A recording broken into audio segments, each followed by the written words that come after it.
Hi students, welcome to LTX classes. నేను మీ SP Rajan alias SPR. ఈరోజు మనము హిందూ న్యూస్ అనాలిసిస్ అనేది మెయిన్స్ పర్స్పెక్టివ్లో చూడబోతున్నాం. అంటే ఏంటంటేనన్నా రోజు ఒక హిందూలో ఉంటున్న ఒక ఆర్టికల్ తీసుకుంటాం. ఆ ఆర్టికల్ నుంచి కూడా యూపీఎస్సి మెయిన్స్ ఫార్మేట్లో మనం క్వశ్చన్ ఫ్రేమ్ చేస్తాం. ఆ క్వశ్చన్కి ఆన్సర్ అంటే మోడల్ ఆన్సర్ అంటే ఎలాంటి టాపిక్స్ మీరు మిస్ కాకుండా ఆన్సర్ రాస్తే బాగుంటుంది అనేది మీకు అనలైజ్ చేసి నేను చూపించడం అనేది జరుగుతుంది. మీరు యూపీఎస్సి గ్రూప్ 1 డ్రీమ్ చేస్తున్నారు అంటే ప్రిలిమ్స్తో అయితే మీకు ఖచ్చితంగా పోస్టింగ్ రాదండి. ప్రిలిమ్స్ అనేది ఒక ఎంట్రీ టికెట్ లాంటిది, అది క్వాలిఫైయింగ్ మాత్రమే. కాకపోతే మీ యొక్క రిజల్ట్ అనేది, మీ యొక్క మార్క్స్ అనేది, మీ యొక్క ర్యాంక్ అనేది మెయిన్స్ని ఆధారించి ఉంటుంది. చాలా వరకు మెయిన్స్ ఓరియంటెడ్గా మనకి కంటెంట్ కానీ ఒక ఐడియాలజీ అనేది లేదు. కాబట్టి మీకోసం ఇలాంటి ఒక ఇనిషియేటివ్ తీసుకొచ్చి ఎఫిషియెంట్గా అనేది నేను అందించడం అనేది జరుగుతుంది. So kindly guys, be supportive and participative. రోజు కూడా ఒక మెయిన్స్ క్వశ్చన్ రాస్తూ రండి, మీకు ఒక ఐడియా అనేది వస్తుంది. అలాగే యూపీఎస్సి మెయిన్స్ రాస్తున్న స్టూడెంట్స్కి ఒక అద్భుతమైన అవకాశం. మీరు యూపీఎస్సి ప్రిలిమ్స్ క్లియర్ చేశారా? సో అలాగే మీరు మెయిన్స్ ప్రిపేర్ అవ్వాలనుకుంటున్నారా? మీకోసం సూపర్ 30 బ్యాచ్ అనేది మనం ఇనిషియేటివ్ అనేది ఒక ఫ్రీ ఇనిషియేటివ్ అనేది తీసుకొస్తున్నాం. సో యూపీఎస్సి మెయిన్స్ 2023 కోసం మనం ఏంటంటేనన్నా పర్టికులర్గా మెంటార్షిప్, టెస్ట్ సిరీస్, ఫీడ్బ్యాక్ అనేది అందిస్తూ ఉన్నాం. ఎవరైతే మెయిన్స్ రాస్తున్నారో వారు ఈ యొక్క కోర్స్ తీసుకోవచ్చు ఫ్రీగానే. మీకు పర్సనలైజ్డ్ గైడెన్స్ ఉంటుంది, ప్రతి ఒక్కటి సపోర్టివ్గా అనేది ఉండడం అనేది జరుగుతుంది. ఇంకా ఇతర ఇన్ఫర్మేషన్ కావాలంటే ఈ కాంటాక్ట్ నెంబర్ని కాంటాక్ట్ అవ్వండి. అలాగే మీ సర్కిల్లో ప్రిలిమ్స్ క్లియర్ చేసిన వారు ఎవరున్నా కానీ వారిని సజెస్ట్ చేయండి. వారు జాయిన్ అయ్యి ప్రిపరేషన్ అనేది బెటర్గా, అంటే క్వాలిటీ ఆన్సర్స్తో క్వాలిటేటివ్ ర్యాంక్ తెచ్చుకోవడానికి అనేది అద్భుతమైన అవకాశంగా అనేది ఉంటుందన్నమాట. అలాగే మీరు ఆఫ్లైన్లో అంటే క్లాస్ ఎన్విరాన్మెంట్లో రోజు daily mains answer writing practice చేసుకోవాలి, మెయిన్స్కి మీరు తయారీ అవ్వాలి అనుకుంటున్నారా? సో మీకోసం యూపీఎస్సి మెయిన్స్ పర్టికులర్గా ఎలా అప్రోచ్ అవ్వాలి, ఆన్సర్ రైటింగ్ ఎలా చేయాలి, వాటికి సంబంధితమైన ఫీడ్బ్యాక్ మరియు మోడల్ ఆన్సర్స్ అనేది మీకు 15,000 రూపీస్కి, ఎంతకినా 15,000 రూపీస్కి అనేది లైఫ్ టైం వ్యాలిడిటీతో అందుబాటులో ఉంటుంది. సో హైదరాబాద్, ఓకేనా, హైదరాబాద్లో గాంధీనగర్లో మన ఇన్స్టిట్యూషన్స్లో అనేది మీకు అందించడం అనేది జరుగుతుంది. ఎవరైతే జాయిన్ అవ్వాలనుకున్నారో జాయిన్ అవ్వచ్చు. అలాగే మీకు పర్సనలైజ్డ్గా 1 జూలై నుంచి కూడా నేనే పర్టికులర్గా ఈ యొక్క యూపీఎస్సి ఆన్సర్ రైటింగ్ కోర్స్ అనేది తీసుకొస్తున్నానండి. డైలీ ఆన్సర్ రైటింగ్ అంటే ఒక క్వశ్చన్ చెప్పి దానికి మోడల్ చెప్పి ఎలా చేయాలో అని చెప్పి తర్వాత మీకు మీ తరపు నుంచి కూడా ఒక క్వశ్చన్ రాయిపించి పర్సనలైజ్డ్గా కరెక్షన్ చేసి వాటికి ఫీడ్బ్యాక్స్ కూడా ఇచ్చి మిమ్మల్ని ఎలా పేపర్ ఇంప్రూవ్ చేసుకోవాలి, ఎలాంటివి మీరు ఇంప్రూవ్ చేసుకుంటే బాగుంటుందనే ఒక ఐడియాలజీ అంతా కూడా ఇవ్వడం జరుగుతుంది. మోడల్ ఆన్సర్ కూడా అందుకు ఇవ్వడం అనేది జరుగుతుంది. సో ఆన్లైన్ మోడ్లో మీరు ఆన్సర్ రైటింగ్ కోర్స్ తీసుకోవాలనుకుంటున్నారు అంటే మీ యొక్క కోర్స్ యొక్క ఫీజు అనేది 10,000 రూపీస్ అన్నమాట. సో అలాగే ఆఫ్లైన్లో 15,000 రూపీస్ హైదరాబాద్లో అనేది అందుబాటులో ఉంటుంది. లైఫ్ టైం వ్యాలిడిటీ కలిగిన కోర్సెస్ ఇవి. తర్వాత మెయిన్స్ రాస్తున్న స్టూడెంట్స్కి ethics, integrity, aptitude, essay, answer writing ఇలా పర్టికులర్ కోర్స్ మీద అవగాహన కావాలి, టాపిక్స్ మీద సబ్జెక్ట్స్ కావాలి, కంటెంట్ కావాలనుకుంటున్నారంటే వారికి ఈ యొక్క ఎనీ సబ్జెక్ట్స్ అనేది 10,000 రూపీస్కి అనేది అందించడం అనేది జరుగుతుంది. So you can get and keep on preparing, ఓకేనా. సో సరే, ఈరోజు యొక్క ఆర్టికల్లోకి వెళ్దాము. సో ఈరోజు ఏంటంటేనన్నా క్లియర్ కట్గా ఏంటంటే మనకి హిందూలో ఎడిటోరియల్లో ఇచ్చున్నారు. సో ఇక్కడ చూడండి, responsibility and complexities of climate leadership. So ఈ ఆర్టికల్ జస్ట్ ఒక నమూనాని, బట్ ఈ ఆర్టికల్ అనేది కొద్దిగా టెక్నికల్ పర్స్పెక్టివ్ అన్నీ కూడా డిస్కస్ చేస్తుంది. ఓవర్వ్యూగా ఆర్టికల్ గురించి చెప్పి తర్వాత ఏంటంటేనన్నా మనం సబ్జెక్ట్లోకి వెళ్ళిపోతాం. సింపుల్గా చెప్పనా, ఈ ఆర్టికల్ ఏం లేదు నాన్న. ఇక్కడ చూశారు అంటే చూడండి, COP 28. సో మనకి ఎప్పుడు కూడా క్లైమేట్ సమ్మిట్స్ అనేది COP రూపంలో ఎవ్రీ టైం ఇయర్లీ కండక్ట్ చేస్తూ వస్తారు. అందులో ఏంటంటేనన్నా ఈసారి రానున్న COP 28లో ఏంటంటే సుల్తాన్ అల్ జబర్ అనేవారు, ఓకేనా, యునైటెడ్ అరబ్ ఎమిరేట్స్లో అనేది హోస్ట్ చేయబోతున్నారు. సో కాకపోతే ఈ యునైటెడ్ అరబ్ ఎమిరేట్స్ యొక్క, ఓకేనా, సుల్తాన్ అల్ జబర్ అనేవారు ఏంటంటేనన్నా కార్పొరేట్ అంటే అబుదాబి నేషనల్ ఆయిల్ కంపెనీ, అంటే ప్రపంచవ్యాప్తంగా ఉంటున్న one of the largest oil company యొక్క CEOగా అనేది ఉన్నారు. సో దీన్ని వ్యతిరేకిస్తూ, సో దీనికి సంబంధిస్తూ ఈ రీసెంట్ లెటర్ అనేది రాశారు ఎవరు, యునైటెడ్ స్టేట్స్ మరియు యూరోపియన్ పార్లమెంటేరియన్స్. ఏమన్నారంటే, సో వారు క్లైమేట్ని మనం మిటిగేట్ చేయాలి, క్లైమేట్ని మనం కాపాడుకుంటూ రావాలంటే ఈ ఆయిల్ అనేది మనం మార్చాలి, రెన్యూవబుల్ ఎనర్జీస్కి మనం మూవ్ ఆన్ అవ్వాలి అనేది అందరి యొక్క ఉద్దేశం. అలాంటప్పుడు ఈ యొక్క సీఈఓ ఉన్న వారిని మనము సిఓపి సమిట్కి లీడర్షిప్గా ఉండడం అనేది కరెక్ట్ కాదు అంటారు. లేదు అనేది చూడండి. Representatives of the developing countries అంటే ఫర్ ఎగ్జాంపుల్ ఏంటంటే బంగ్లాదేశ్, మాల్దీవ్స్, ఇంకా కొన్ని కంట్రీస్ ఏంటంటేనన్నా వారికి సపోర్టివ్గానే చెప్తూ వచ్చారు. ఏమని, ఎందుకంటేనన్నా యాక్చువల్గా ఏంటంటే ఈ ప్రైవేట్ కంపెనీలు లీడర్షిప్ అంటే ఈ యొక్క ప్రైవేట్ కంపెనీ సీఈఓగా ఉన్నారు, ఒక టాప్ పొజిషన్గా ఉన్నారు, ఆయిల్ కంపెనీ యొక్క హెడ్గా ఉన్నారు, అంటే వీళ్ళని లీడర్షిప్లో తీసుకురావద్దు అనేసి యూఎస్ వాళ్ళు చెప్పారు.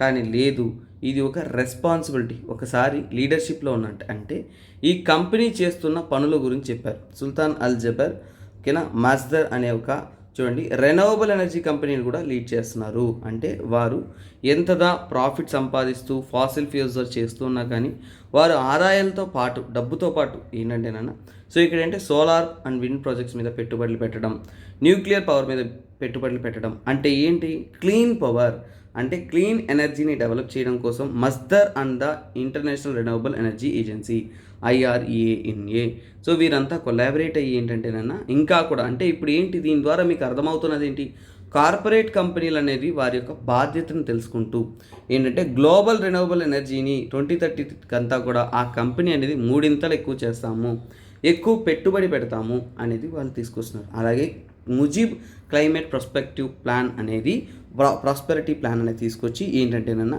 ఈ యొక్క బంగ్లాదేశ్ లాంటి దేశాల్లో, డెవలపింగ్ దేశాల్లో, పేదరికంతో ఉంటున్న దేశాల్లో ఏంటంటేనన్నా ఈ యొక్క కంపెనీలు ఏంటంటే ఇంకా ఎక్కువ పెట్టుబడి పెట్టి ఏంటంటే వాళ్ళు తీసుకొస్తూ ఉన్నారు. అలాగే ఏంటంటేనన్నా ఇక్కడ ఏం చెప్తున్నారు అంటే చాలా దేశాలు ఈ యొక్క క్లైమేట్ చేంజ్ని మిటిగేట్ చేయడానికి అంటే ఫర్ ఎగ్జాంపుల్ అంటే క్లైమేట్తో సఫర్ అవ్వడం వల్లనే అప్పుల్లో కూరుకుపోయారని చెప్తున్నారు. ఎందుకంటే చూడండి తుఫాన్లు అలాగే వరదలు ఇలాంటి ఇన్సిడెంట్స్ వచ్చినప్పుడు ఏంటంటే ఆ దేశం అనేది ఎక్కువగా డిజాస్టర్ వల్ల ఏంటంటే అప్పుల్లోకి వెళ్ళిపోతూ ఉంటుంది, లాస్లోకి వెళ్ళిపోతూ వస్తుంది. వాటిని తట్టుకోవడానికి ఏంటంటే మళ్ళీ ఇంకా అప్పులు చేయాల్సి వస్తుంది. దాన్ని ఏమంటే అన్సస్టైనబుల్ డెప్ట్స్ అంటాం. అంటే మళ్ళీ తేరుకోలేని అప్పుల్లో కూరుకుపోతూ ఉన్నారు. కాకపోతే ఇప్పుడు ఇలాంటి ఇన్వెస్ట్మెంట్స్ అనేది ఖచ్చితంగా కార్పొరేట్ కానీ వీళ్ళంతా రెస్పాన్సిబిలిటీ అంటే బాధ్యత తీసుకుంటూ పెట్టుబడులు పెడుతున్నప్పుడు అంటే ఏంటంటే ఎంతదా యూరోపియన్ కంట్రీస్ USA వాయిస్ చేసినా కానీ అవే కదా ప్రపంచవ్యాప్తంగా ఎక్కువగా నష్టాలను కలిగించింది. అంటే ఇక్కడ మనకి ఏం అర్థమవుతుంది, Abu Dhabi clean energy grid company అంటే ఏంటి, ఇప్పుడు కార్పొరేట్ కంపెనీలు కూడా ఖచ్చితంగా ఏంటంటే క్లైమేట్ చేంజ్ని మిటిగేట్ చేయాలి, క్లైమేట్ చేంజ్లో పార్టిసిపేట్ చేయాలి. అలాంటప్పుడే మనము ఈ యొక్క క్లైమేట్ చేంజ్ని సాధించవచ్చు అనేది ఇక్కడ క్లియర్గా కనిపిస్తుంది. ఇది మనకు కనిపించింది అంటే ఇక్కడ మనకి అర్థమవ్వాల్సిన ఇంకొక మెయిన్ థింగ్ ఏంటంటే ఇక్కడ చూడండి, ఇక్కడ ఈ టాపిక్ మనకు అర్థమైంది ఏంటి, రెస్పాన్సిబిలిటీస్ అంటే రెస్పాన్సిబిలిటీస్ అండ్ కాంప్లెక్సిటీ. రెస్పాన్సిబిలిటీ తీసుకోవాల్సిన ముఖ్యత్వం ఏంటి, అలాగే దాంట్లో ఉన్న కాంప్లెక్సిటీస్ ఏంటి, క్లైమేట్ లీడర్షిప్ పరంగా అంటే క్లైమేట్ చేంజ్ని మిటిగేట్ చేయడానికి ప్రపంచ దేశాల్లో ఉన్న అన్ని దేశాలు కూడా పార్టిసిపేట్ చేయడానికి వారు లీడర్షిప్గా తీసుకుంటూ వస్తున్న సమస్యలు ఏంటి అనేది ఇక్కడ చూద్దాం అనమాట. పైన చదివిన టాపిక్లో ఒక మెయిన్స్ క్వశ్చన్ మనం ఫ్రేమ్ చేద్దాం. ఇక్కడ చూడండి ఏంటిది, ముఖ్యంగా ఒక కంపెనీ గురించి చెప్తుంది అంటే కార్పొరేట్ రెస్పాన్సిబిలిటీ గురించి చెప్తుంది, లీడర్షిప్ క్వాలిటీస్ గురించి చెప్తుంది. అందువల్ల వాటిని కలిపి మనం ఒక క్వశ్చన్ ఫార్మేట్లో వస్తే ఎలా ఉంటుంది, assess the role of corporate leaders అంటే పెద్ద పెద్ద కంపెనీలు లీడర్స్ వీళ్ళంతా ఉన్నా కానీ వారి యొక్క బాధ్యత అంటే ఇన్ ప్రమోటింగ్ క్లైమేట్ యాక్షన్ అంటే ఈ క్లైమేట్ని ఫైట్ చేయడానికి వారి యొక్క రోల్ ఏంటి, వారి యొక్క ప్రాముఖ్యత ఏంటి, and mitigating the environment impact of business operations అంటే ఇప్పుడు చాలా వరకు మనం బిజినెస్ ఆపరేషన్స్ అంటే ఏంటి, మనం వర్క్ ఇవన్నీ చేస్తున్నాము అంటే వాటిని అంటే ఫర్ ఎగ్జాంపుల్ అంటే mitigating the environment impact on business operations అంటే ఇప్పుడు చూడండి ఒక క్లైమేట్ ప్రాబ్లం వచ్చిందంటే అది ప్రజలకు మాత్రమే సమస్య కాదు, కంపెనీలకు కూడా వారి యొక్క బిజినెస్ ఆపరేషన్స్ పైన కూడా వాటి యొక్క వర్క్ ఎన్విరాన్మెంట్ పైన కూడా ప్రభావం అనేది పడుతుందన్నమాట. అందుకనే వాటిని కాపాడుకోవడానికి వారి యొక్క రోల్ చాలా చాలా ఇంపార్టెంట్. దీన్నే మనము ఈ క్వశ్చన్ని మనం మాడిఫై చేసి కూడా రాయొచ్చు, responsibilities of the corporate leaders, responsibilities of the companies. మనకి క్వశ్చన్ పలు రకాలుగా అడగచ్చు, అంటే క్వశ్చన్ ఎలాగైనా అడగచ్చు. You need to ready to understand the question and replicate the question. అందుకే ఇక్కడ ఏంటంటే మనం ఇవ్వబోయేదంటే మోడల్ ఆన్సర్ అనమాట. మోడల్ ఆన్సర్ అంటే ఏంటంటే నేను పూర్తిగా ఇదే ఆన్సరు ఇలాగే ఉండాలి ఇదే రాయాలనేది కాదు, మోడల్ ఆన్సర్ ఎప్పుడు చూడండి, ఐడియల్ ఆన్సర్ యూపీఎస్సీలో ఉండదు. ఐడియల్ ఆన్సర్ అంటే ఇదే కరెక్ట్ అయిన ఆన్సర్, ఇలా ఇదే పర్ఫెక్ట్ ఆన్సర్ అనేది ఉండదు. అంటే ఏంటి, you can understand A concept and you can replicate A concept అలాగా. సో ఫస్ట్ ఆఫ్ ఆల్ ఏంటంటే ఎప్పుడు కూడా మనం అద్భుతమైన ఇంట్రొడక్షన్ ఇవ్వాలి, అందరికీ తెలిసిన విషయమే. సో ఎప్పుడు కూడా ఇంట్రో అనేది ఇవ్వాలి. ఇంట్రోలో ఏం చెప్తాం సార్, ఫర్ ఎగ్జాంపుల్ ఏంటంటే ఇక్కడ దేని గురించి మాట్లాడుతున్నారు, రోల్ ఆఫ్ కార్పొరేట్ లీడర్స్. అలాగే ఈరోజు కరెంట్ అఫైర్స్ అనేది ఏంటంటే ఒక ఉదాహరణ మాత్రమే. అంటే ఈ యొక్క ఇప్పుడు సుల్తాన్ అల్ జబర్ అనేవారు యునైటెడ్ అరబ్ ఎమిరేట్స్ తరపు నుంచి కూడా ఏంటంటేనన్నా, సో వారు హోస్ట్ చేస్తున్నారు కదా లీడర్షిప్ని, COP18 అంటే ఏంటి, ఇది ఒక ఉదాహరణ. ఎలా కార్పొరేట్ వారి బాధ్యతను తెలుసుకుంటున్నాను. ఇలాంటి ఉదాహరణలు ఎన్నో ఉన్నాయి. మన ఇండియాలో కూడా చాలా కంపెనీలు, అదానీ కంపెనీ కానీ టాటా కంపెనీ కానీ వీళ్ళంతా కూడా పెట్టుబడులు పెడుతున్నారు. అంటే కార్పొరేట్ లీడర్స్ అనేది వారు కూడా బాధ్యత తీసుకొని వారు రెస్పాన్సిబిలిటీ అనేది నిర్వహిస్తున్నారు. సో ఎందుకు, ఈ యొక్క క్లైమేట్ యాక్షన్ పైన. సో ఫస్ట్ ఆఫ్ ఆల్ ఏంటంటే మనం ముఖ్యంగా అర్థం చేసుకోవాల్సింది అంటే, సో ఇక్కడ ఎన్విరాన్మెంట్ పరంగా కూడా సో వీరి యొక్క బాధ్యత అనేది చాలా చాలా ఇంపార్టెంట్. ఎందుకంటే environment plus society. So environment తీసుకున్న, సొసైటీ తీసుకున్న, ఈరోజు ప్రస్తుత కాలంలో ప్రజెంట్ వరల్డ్, ఓకేనా, ప్రజెంట్ వరల్డ్ ఎలా ఉంది, ప్రజెంట్ వరల్డ్ అనేది ఏంటంటే చాలా వరకు కార్పొరేట్ అంటే ఏంటి, ప్రైవేటైజేషన్ జరుగుతుంది. ఏమవుతుంది, ప్రైవేటైజేషన్ అనేది చాలా విపరీతంగానే జరుగుతుంది. నేను హింట్ వర్డ్స్ కానీ నోట్స్ కానీ ఆన్సర్ అనేది ఇస్తున్నాను, ఎందుకంటే హింట్ వర్డ్స్తోనే మీరు ఫ్రేమ్ చేయాలి. సో మీకు ఇంకొక ఒక హెల్ప్ చెప్తాను చూడండి. మీరు సీరియస్గా యూపీఎస్సీ రాస్తున్నారు, ప్రాక్టీస్ చేస్తున్నారు అంటే మీకు నా తరపు నుంచి ఒక అడ్వైస్ గుర్తుపెట్టుకోండి. నేను ఆ టాపిక్ ఇస్తున్నాను, ఆ టాపిక్ నుంచి ఒక క్వశ్చన్ ఇస్తున్నాను కదా, సో ఇక్కడితో వీడియో పాస్ చేసి మీరు రాసేసేయండి నాన్న. ఒక క్వశ్చన్ రాసిన తర్వాత నేను ఏదైతే మీకు ఆన్సర్ చెప్తానో దాన్ని మీరు చూసుకొని సెల్ఫ్ ఎవాల్యుయేషన్ చేసుకొని, ఓకే ఇన్ని పాయింట్స్ మనం చెప్పచ్చు, ఇన్ని విధాలుగా మనం ఆలోచించాలి, ఇక్కడ మనం తప్పు చేసాము, సో ఇక్కడంతా కూడా మనము మార్చుకుంటే బాగుంటుంది అనే విధంగా మీరు ఆలోచించండి. ఎప్పుడు కూడా ఇంట్రొడక్షన్ అనేది బెస్ట్ అపియరెన్స్ ఇస్తుంది. సో చూడండి, ఎప్పుడు కూడా కార్పొరేట్ అనేది ప్రస్తుతం ఉన్న ఎన్విరాన్మెంట్లో, సొసైటీలో, అలాగే ప్రజెంట్ వరల్డ్ ప్రపంచంలో ఉంటున్న ప్రైవేటైజేషన్, ఇప్పుడు ఈ మధ్యకాలంలో ఎక్కువగా ఏంటి, ప్రైవేటైజేషన్ అనేది జరుగుతుంది. అలాగే కార్పొరేట్ గవర్నెన్స్, ఓకేనా, కార్పొరేట్ గవర్నెన్స్ అనేది జరుగుతుంది. అంటే మొత్తం అంతా కూడా కార్పొరేట్ చేతిలోనే అన్నీ నడుస్తుంది. కార్పొరేట్ చేతిలో ప్రతి ఒక్కటి నడుస్తున్నప్పుడు అలాగే పీపుల్ అంతా కూడా ఎలా అయిపోయారు, పీపుల్ అంతా కూడా ఏంటంటే కన్జ్యూమరిస్టిక్ యాటిట్యూడ్, అంటే ప్రతి ఒక్కరు కూడా ఓకేనా, కన్జ్యూమరైజేషన్ అనేది మనకి చాలా వరకు చాలా వరకు పెరిగిపోతూ ఉన్నారు. అందరూ కూడా కన్జ్యూమరిస్టిక్ మైండ్ సెట్లో ఉన్నారు. అప్పుడు ఏంటంటే నాన్న ఎక్కువగా ఉత్పత్తులు, ఆర్గనైజేషన్స్, కంపెనీసు, ప్రైవేట్ సెక్టరు అవే ఈ ప్రపంచవ్యాప్తంగా ఎక్కువగా అనేది ఉంటుంది. ఇలా ఉంటున్నప్పుడు సో ఎక్కువగా ఏంటంటే ఒకప్పుడు ఏంటి, బ్రిటిష్ కంపెనీ అనేది ఒక కంపెనీ అనేది కదా ఇండియా మొత్తం, అంటే ఇండియా కాదు వరల్డ్ మొత్తం తీసుకుంది. చాలా వరకు ఏంటంటేనన్నా ప్రైవేట్ యొక్క పాత్ర అనేది, అంటే వారి యొక్క రోల్ అనేది పొల్యూషన్లో మెయిన్ రోల్. అంటే చూడండి, ఎప్పుడు కూడా గుర్తుపెట్టుకోండి, కార్పొరేట్ కానీ అలాగే కంపెనీలు కానీ వారి యొక్క రోల్ అనేది పొల్యూషన్లో ఎక్కువగా ఉంది. అంటే ఎన్విరాన్మెంట్ని, సొసైటీని ప్రతి ఒక్క విషయంలో మనం కన్సిడర్ చేసుకుంటున్నప్పుడు క్లైమేట్ పరంగా కూడా పొల్యూషన్ తీసుకునేది కూడా వాళ్ళే ఎక్కువగా ఉన్నారు. అంటే ఎవరైతే తప్పు చేశారో వాళ్ళే దాన్ని సరిదిద్దుకోవాలి. అంటే సో ఇక్కడ మనం ఏంటంటే వారికి రెస్పాన్సిబిలిటీస్ అనేది ఇవ్వాలి. సో రెస్పాన్సిబిలిటీస్ అనేది ఖచ్చితంగా వారికి ఇవ్వాలి. వారు కూడా రెస్పాన్సిబిలిటీ, బాధ్యత అనేది తీసుకుంటూ రావాలి.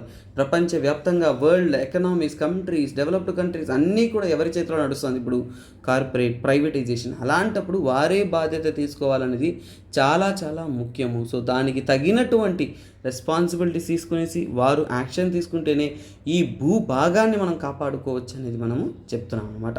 సో ఇంట్రొడక్షన్లోనే వారే తప్పు చేశారు, వారే బాధ్యత తీసుకోవాలి అనే విధంగా, ఎందుకు వారు తీసుకోవాలనేది, రోల్ గురించి చెప్పేటప్పుడు అసలు ఎందుకు వారికి రోల్ ఇవ్వాలి అనేదే మనం తెలియజేసాం. తర్వాత ఇప్పుడు వాళ్ళ యొక్క రోల్ అనేది చెప్పాలి. సో ఇప్పుడు మనకి ఫ్లో చార్ట్స్ ఇవన్నీ లేవు టాపిక్లో, కానీ రోజు ఎందుకు నేను ఈ క్వశ్చన్స్ మీకు ప్రాక్టీస్ చేపిస్తున్నాను అంటే, ఇలా రాస్తున్నప్పుడు ఏంటంటే మనకు ఒక ఐడియా వస్తుంది. ఐడియా అంటే ఏంటి, ఆ క్వశ్చన్ని మనం ఏ విధంగా రాయొచ్చు అనే ఒక ఐడియా అనేది వస్తుంది. సో ఫ్లో చార్ట్ లేదు, కానీ మనం క్రియేట్ చేయాలి. ఎలా క్రియేట్ చేస్తామనేది చూద్దాం. సో ఇక్కడ వారి యొక్క రోల్, అంటే కార్పొరేట్ యొక్క రోల్ వచ్చామంటే, సో ఇక్కడ చూడండి, నేను ఒక ఫ్లో చార్ట్ క్రియేట్ చేసిన, ఇవన్నీ కూడా మన బ్రెయిన్లో నుంచి వచ్చేదేనన్నా. సో ఇది ఇలాగే రాయాలి, అలాగే రాయాలి అనేది లేదు. నేను ఒకలా చెప్తున్నాను, మీరు ఇంకోలా కూడా తీసుకోవచ్చు. బట్ నేను ఒక ఫ్లో చార్ట్ ఎప్పుడు కూడా ఎగ్జామ్లో ఎక్కువ మార్క్స్ అనేది పడుతుందంటాను. సో వాళ్ళ యొక్క రోల్ అంటున్నప్పుడు వాళ్ళు ఎలాంటి రోల్ ప్లే చేయాలి, ఈ క్లైమేట్ మిటిగేషన్స్ కానీ ఇవన్నీ చేయడానికి వారి యొక్క కార్పొరేట్ లీడర్స్, కార్పొరేట్ కంపెనీలు ఏవైతే ఉన్నాయో వారు ఎలాంటి రోల్స్ ప్లే చేయాలంటే, ఫర్ ఎగ్జాంపుల్ అంటే ఎన్విరాన్మెంట్ టార్గెట్స్. ఓకేనా. సో ముందు ఏంటి ఎన్విరాన్మెంట్. ఓకేనా. ఎన్విరాన్మెంట్ ఏదైతే ఉందో వాటిని కాపాడుకోవడానికి మనకి టార్గెట్స్ అనేది పెట్టుకోవాలి. సో వాళ్ళ యొక్క రోల్ ఏంటి, ముందు ఎన్విరాన్మెంట్ టార్గెట్స్ అనేది వాళ్ళు సెట్ చేసుకోవాలి. సెట్ చేసుకుంటేనే కదా తర్వాత వారు ఇంప్లిమెంట్ చేయొచ్చు సక్సెస్ఫుల్గా. సో అది ఒకటి. తర్వాత ఏంటంటేనా, సో చాలా వరకు కంపెనీలన్నీ కూడా సస్టైనబుల్, సో అంటే ఏంటి, సస్టైనబుల్ పద్ధతులను వాళ్ళు ఎన్నుకోవాలి. సస్టైనబుల్ ప్రాక్టీసెస్ ఏవైతే ఉన్నాయో అలాంటి ప్రాక్టీసెసే వారు చేసుకోవాలి. అప్పుడే మనము ఎన్విరాన్మెంట్ని కాపాడుకోవచ్చు. తర్వాత ఏంటంటేనన్నా, సో ఇక్కడ వారు ఏంటంటేనన్నా, సో ఒకరే చేయలేరు కదా. సో అంటే ఏంటంటేనన్నా, సో ఒక కంపెనీ అనుకుంటే కంపెనీ మాత్రమే కాదు, కంపెనీలో ఎవరు ఉంటారు, చాలా స్టేక్ హోల్డర్స్ ఉంటారు, రెస్పాన్సిబుల్ పర్సన్ ఉంటారు, షేర్ హోల్డర్స్ ఉంటారు, అలా ఉంటారు కదా.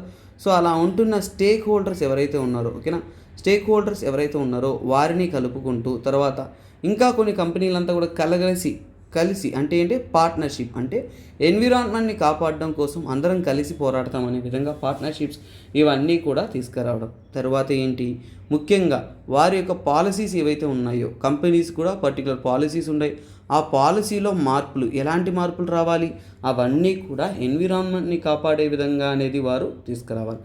తరువాత వారు చేస్తున్న పొల్యూషన్ కానీ, వారు చేస్తున్న ఎలిమెంట్స్ కానీ ఇవన్నీ కూడా ట్రాన్స్పరెంట్గా ఉండాలి. ట్రాన్స్పరెంట్ అంటే ఏంటి, సో ఎప్పుడైనా కానీ ట్రాన్స్పరెన్సీ అనేది ఏంటంటేనన్నా, ఫర్ ఎగ్జాంపుల్ కార్పొరేట్ కానీ ఇవన్నీ ఉన్నాయనుకోండి, వాళ్ళ ఆర్గనైజేషన్ యొక్క ఫంక్షనింగ్ అనేది ఎన్విరాన్మెంట్కి హానికరంగా ఉందా లేదా, సస్టైనబుల్గా ఉన్నాయా లేదా, వాళ్ళ ఎమిషన్ ఎంత జరుగుతుంది, వాటర్ మేనేజ్మెంట్ ఎలా జరుగుతుంది అనే విషయాలన్నీ కూడా ట్రాన్స్పరెన్సీ మెయింటైన్ చేశారంటే, ట్రాన్స్పరెన్సీ దేంట్లో, రిపోర్ట్స్లో, వారి యొక్క ఆర్గనైజేషన్ యొక్క రిపోర్ట్స్లోనూ అన్నిట్లో కూడా ట్రాన్స్పరెన్సీ ఉందంటే ఆటోమేటిక్గా ఏంటంటే ప్రతి ఒక్కరికి తెలిసిపోతుంది ఏ కంపెనీ ఎంత పొల్యూట్ చేసింది ఏంటి అనేది.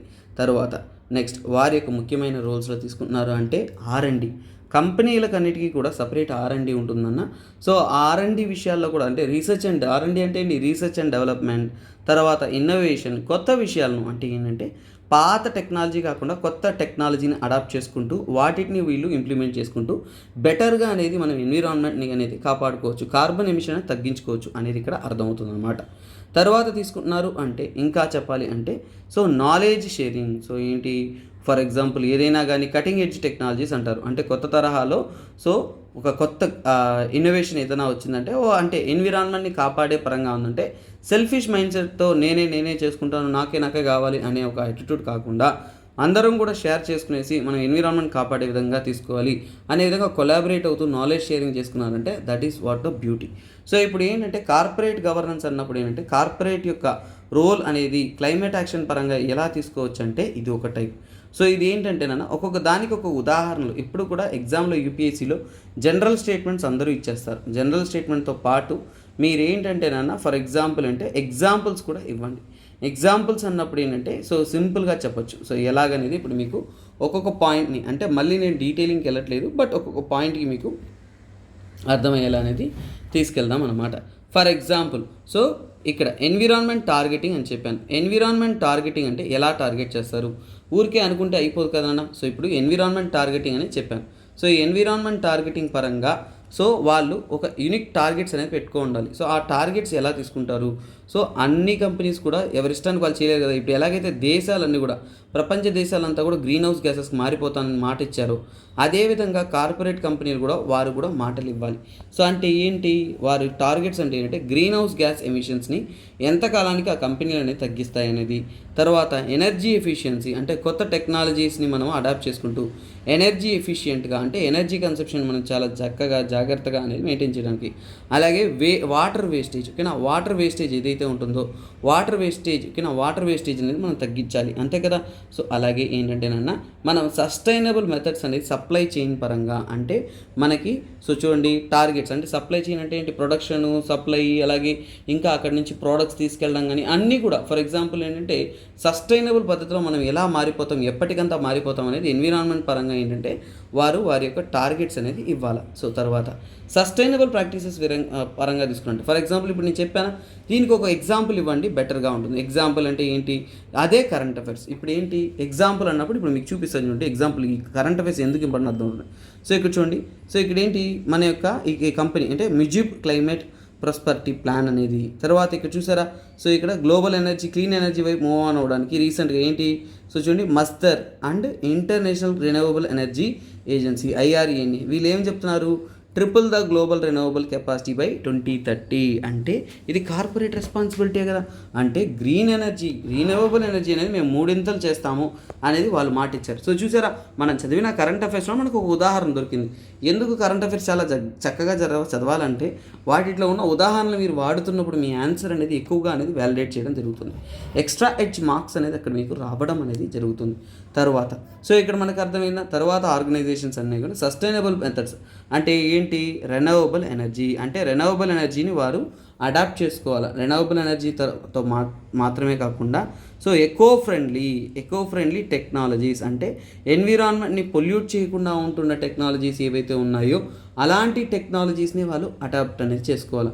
సో అలాగే ఏంటంటేనా రానున్న కాలంలో ఓకేనా రానున్న కాలంలో ఏంటంటే వారు ఎప్పుడూ కూడా ఒక చూడండి రెస్పాన్సిబిలిటీ అనేది ప్రమోట్ చేయాలి. రెస్పాన్సిబిలిటీ అంటే ఏంటి, సో ఇక్కడ సస్టైనబుల్ డెవలప్మెంట్ కోసం మనం ఏంటంటే ఏమేమి చేయాలో అలాంటి పద్ధతులనే మనం తీసుకుంటూ అడాప్ట్ చేసుకుంటూ ఉండాలి. మన యొక్క ప్లాన్ అన్నింటిలో కూడా సస్టైనబుల్ పద్ధతులే మనం తీసుకురావాలి. సో తర్వాత ఇక్కడ స్టేక్ హోల్డర్స్ అండ్ పార్ట్నర్షిప్ అంటే ఎవరెవరితో కొలాబరేట్ అయ్యి ఇలాంటి ఒక ఇనిషియేటివ్స్ అనేది ఇంప్లిమెంట్ చేయొచ్చు.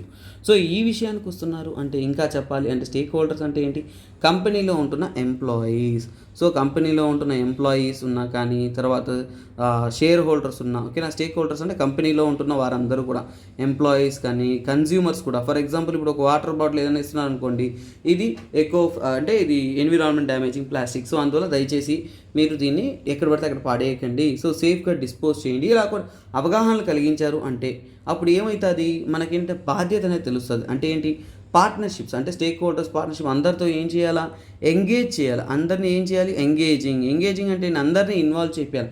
అందరికీ బాధ్యత అనేది మనం తెలియచేయాలి. తర్వాత తీసుకుంటున్నారు అంటే ఇన్వెస్టర్ పెట్టుబడిదారులు ఎవరైతే ఉన్నారో వారిని కలుపుకుంటూ అలాగే అందరినీ కూడా అందరినీ ఒకటి చేసుకుంటూ అలాగే ఏంటంటే గవర్నమెంట్ కానీ తర్వాత NGOs ఏవైతే ఉన్నాయో వారందరితో కూడా కలుసుకుంటూ ఏంటంటే మనం బెస్ట్ ప్రాక్టీసెస్ చేస్తే ఈ క్లైమేట్ యాక్షన్ని మనం మిటిగేట్ చేయొచ్చు అనే విధంగా అనేది మనము తీసుకురావాలి. దీనికి ఉదాహరణ ఏంటి, ఫర్ ఎగ్జాంపుల్ సింపుల్గా చెప్పొచ్చు, అదాని కంపెనీ అనేది గవర్నమెంట్తో కొలాబరేట్ అయ్యి గ్రీన్ఫీల్డ్ ఎయిర్పోర్ట్స్ అనేది డెవలప్ చేస్తూ ఉన్నారు. సో అలాంటి ఉదాహరణ చెప్పొచ్చు అనమాట. తర్వాత పాలసీ చేంజెస్ విషయానికి వచ్చారంటే ఫర్ ఎగ్జాంపుల్ అంటే ఎన్విరాన్మెంట్ ప్రొటెక్షన్ అనేది అందరి యొక్క బాధ్యతగా తెలుపుకుంటూ ఏంటంటేనన్నా సో ఇక్కడ ఏంటంటేనన్నా కొత్త తరహా రెగ్యులేషన్స్ అనేది తేవడం అంటే కంపెనీలో ఉంటున్న కొన్ని విషయాలను ఉపయోగించడం కానీ అన్నింటిలో రెగ్యులేషన్స్ తేవడం కానీ అలాగే ఏంటంటేనన్నా బిజినెస్ ప్రాక్టీసెస్ ఏవైతే ఉన్నాయో అవన్నీ కూడా సస్టైనబుల్ మెథడ్లో చేయడం కానీ అలాగే ఏంటంటేనన్నా ఇక్కడ కంపెనీలో ఏంటంటే కార్బన్ ప్రైసింగ్ ఇలాంటి ఇనిషియేటివ్ తీసుకొస్తూ ఓకేనా. కార్బన్ ప్రైసింగ్ అంటే కార్బన్ ఉపయోగం కానీ కార్బన్ ఎమిషన్స్ కానీ వాటిని తగ్గించే విధంగా ఏంటంటేనన్నా పాలసీ చేంజెస్ అనేది తీసుకొస్తే అది బెటర్గా అనేది ఉంటుంది. దీనివల్ల ఏంటి పాలసీలో ఏంటంటే ఎన్విరాన్మెంట్ రెస్పాన్సిబిలిటీ ఓకేనా, ఎన్విరాన్మెంట్ పైన బాధ్యత అంటే రెస్పాన్సిబిలిటీ అనేది తీసుకురావడం తర్వాత సో ఇక్కడ తీసుకొస్తున్నారు అంటే నెక్స్ట్ పాయింట్ చూడండి, ట్రాన్స్పరెన్సీ అంటే ఏంటి, మనకి ఖచ్చితంగా అందరికీ తెలిసిన విషయమే. ఒక విషయం అంటే ఒక కార్పొరేట్ కానీ ఏదైనా కానీ వాళ్ళ యొక్క రిపోర్టింగ్ అంటే పబ్లిక్గా తెలిసే విధంగా దేని గురించి, వాళ్ళ యొక్క ఎన్విరాన్మెంట్ పెర్ఫార్మెన్స్ గురించి అంటే ఎన్విరాన్మెంట్ పట్ల వారి యొక్క బాధ్యత ఏమాత్రం ఉంది అనేది తెలిసే విధంగా ఎన్విరాన్మెంట్ పెర్ఫార్మెన్స్ ఏదైతే ఉందో ఆ ఎన్విరాన్మెంట్ పెర్ఫార్మెన్స్ అనేది వాళ్ళకి తెలిసే విధంగా అంటే సస్టైనబుల్ ఇనిషియేటివ్ తీసుకొస్తున్నారా లేదా, వారి యొక్క గ్రీన్ హౌస్ గ్యాస్ ఎమిషన్ ఎంత ఉంది ఓకేనా, వాటర్ యూసేజ్ ఎలా ఉంది ఓకేనా, వేస్ట్ మేనేజ్మెంట్ టెక్నిక్స్ అనేది ఓకేనా, వేస్ట్ మేనేజ్మెంట్ అంటే వాళ్ళు ఎంత మాత్రం వేస్ట్ అనేది మేనేజ్ చేస్తున్నారు, ఆ వేస్ట్ మేనేజ్మెంట్ అనేది ఎన్విరాన్మెంట్ ఫ్రెండ్లీగా చేస్తున్నారా లేదా అనేది, పొల్యూటింగ్ ఎంత చేస్తున్నారు, ఇలాంటివన్నీ కూడా మనకి తెలిసిందంటే అప్పుడు ఆ కంపెనీ యొక్క బాధ్యత అనేది అందరికీ తెలుస్తుంది. అంటే ట్రాన్స్పరెన్సీ అంటే అందరికీ తెలిసే విధంగా కొన్ని పనులు చేస్తున్నప్పుడు అప్పుడు మనం జాగ్రత్తగా చేస్తామనేది ఇక్కడ అర్థమవుతుంది. తర్వాత నెక్స్ట్ ఏంటంటే R&D అంటే సింపుల్ R&D అంటే మన క్లీన్ టెక్నాలజీస్ అంటే కొత్త తరహాలో ఉంటున్న క్లీన్ టెక్నాలజీస్ ఏదైతే ఉంటుందో వాటిలో పెట్టుబడి పెట్టడం. సో దానికంటూ మనం ఏంటంటే మార్గాలు ఎత్తుకురావడం అంటే క్లీన్ టెక్నాలజీస్ ఏవైతే ఉన్నాయో ఆ టెక్నాలజీస్ మీద మనము ఇంకా స్టడీ చేసి కొత్త విషయాలని మనం ఇన్వెస్ట్ చేయడం. అలాగే గ్రీన్ ఇన్నోవేషన్ అంటారు. గ్రీన్ ఇన్నోవేషన్ అంటే ఏంటి? మనము ఖచ్చితంగా ఏంటంటే ఈ గ్రీన్ ఎనర్జీని ప్రమోట్ చేసే విధంగా, క్లైమేట్ చేంజ్ని తగ్గించే విధంగా, ఎన్విరాన్మెంట్ పొల్యూట్ చేయకుండా ఉండే విధంగా కొత్త టెక్నాలజీస్ని కనుగొనడం అనమాట. సో అదేవిధంగా నాలెడ్జ్ షేరింగ్ అంటే మనకు తెలిసిందే. అంటే కంపెనీ అందరూ కూడా ఈగోలు పక్కన పెట్టి ఒక ఎన్విరాన్మెంట్ ఫ్రెండ్లీ టెక్నాలజీగా ఏదైనా తీసుకొచ్చారంటే ఇక్కడ భూమి దాన్ని కాపాడడమే ప్రముఖమైన ఒక నిర్ణయంగా తీసుకుంటూ దానికోసం వాళ్ళ ఎఫర్ట్స్ అనేది అందించాలన్నమాట.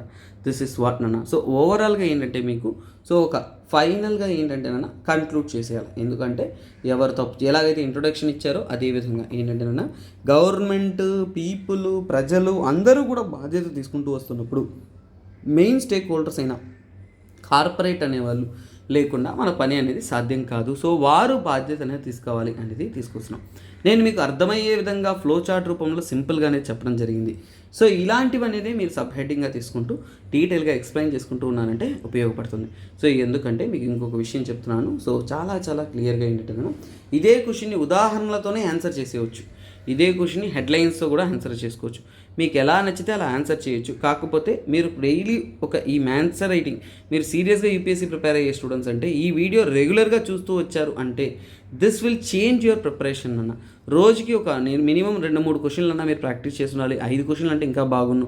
కాకపోతే అలా చేయట్లేదు అంటున్నారు అంటే మీరంతా కూడా ఈ వీడియోని రెగ్యులర్గా ఫాలో అవుతుండండి. మీ ఫ్రెండ్స్ ఎవరన్నా ఉన్నా కానీ సార్ నేను గ్రూప్ 1 యూపీఎస్సీ ఏం చేస్తున్నాను సార్ అంటే కూడా కరెంట్ అఫైర్స్ ఇవన్నీ మీరు ఎంత చదివినా, ప్రిలిమ్స్ చదివినా దాంట్లో మార్క్స్ అనేది మీకు జస్ట్ క్వాలిఫైయింగ్ మాత్రమే. మీకు ర్యాంక్ వచ్చేది మెయిన్స్తోనే. సో అందువలనే ఇది అందరికీ రికమెండ్ చేయండి. ఈ వీడియో నచ్చిందంటే కమెంట్ చేయండి, షేర్ చేయండి. మనం కలిసి ఒక అద్భుతమైన ప్రిపరేషన్ అనేది చేద్దాం. సో ఎందుకంటే స్టూడెంట్స్కి ఇది ఒక బెస్ట్ ఎవర్ అవుట్పుట్గా అనేది ఉంటుంది. సో ఇంకా ఒక అద్భుతమైన ఇనిషియేటివ్ వస్తుంది. ఓకేనా? సో అలాగే ఇంకా మరింత ఆన్సర్ రైటింగ్ కోర్స్ కావాలి సార్, రెగ్యులర్గా మీ యొక్క గైడెన్స్ కానీ మీ యొక్క ఫీడ్బ్యాక్స్ కానీ ఈ క్వశ్చన్ బాగుంది, ఈ క్వశ్చన్ ఇంకా బాగా రాయొచ్చు, ఈ క్వశ్చన్ ఎఫెక్టివ్గా ఉంది, ఈ క్వశ్చన్కి ఇన్ని మార్క్స్ వస్తాయి, అలా మీరు ఇంటరాక్ట్ అవుతూ మేము నేర్చుకోవాలనుకుంటున్నాం సార్ అనుకుంటున్నారు అంటే మన ఆన్లైన్లో ఆన్సర్ రైటింగ్ కోర్స్ అనేది అందుబాటులో ఉన్నాయి. తీసుకొని మీరు ప్రిపేర్ అవ్వచ్చు అన్నమాట. Okay guys, fine. I will meet you tomorrow in a beautiful session. Until then, bye-bye, take care, have a nice day. This is me, SPR, signing off. మర్చిపోవద్దు, ఎప్పుడూ కూడా స్ట్రాంగ్గా ఉండండి, హార్డ్ వర్క్ చేస్తూ ఉండండి. మీ ప్రిపరేషన్ ఏ రోజు కూడా సెట్ బ్యాక్ చేయొద్దు. ఎందుకంటే ప్రతి క్షణం మీలో ఉన్న భయమే మిమ్మల్ని గెలుపు వైపు తీసుకెళ్తూ వస్తుంది. భయాన్ని వదిలేయకండి. గెలవాలనే దానికి ఎందుకు ఓడిపోతున్నామనే భయం ఉండాలి. ఓకేనా? సో ఆ భయం ఉంటేనే మీరు గెలుస్తారనమాట. భయాన్ని ఎప్పుడు పెట్టుకోండి. ప్రిపరేషన్ గట్టిగా చేయండి, స్ట్రాంగ్గా ఉండండి. సక్సెస్ మీ దగ్గరకు వచ్చి మీ ఇంటి డోర్ కొడుతుంది. ఓకేనా? సో ఎప్పుడు కూడా ఆ నమ్మకాన్ని పెట్టుకోండి. సెల్ఫ్ డౌటింగ్ పెట్టుకోవద్దు. ఎప్పుడు కూడా సెట్ బ్యాక్ పెట్టవద్దు. ఎనర్జీ లో చేయొద్దు. Be energetic, be positive, be strong. This is మీ SPR, always in your side. ఓకేనా? సో మీ సక్సెస్ కోసం మా ప్రయత్నాలు మేము ఎప్పుడు కూడా అందిస్తూనే ఉంటాం. బయటకి హ్యావ్ నైస్ డే.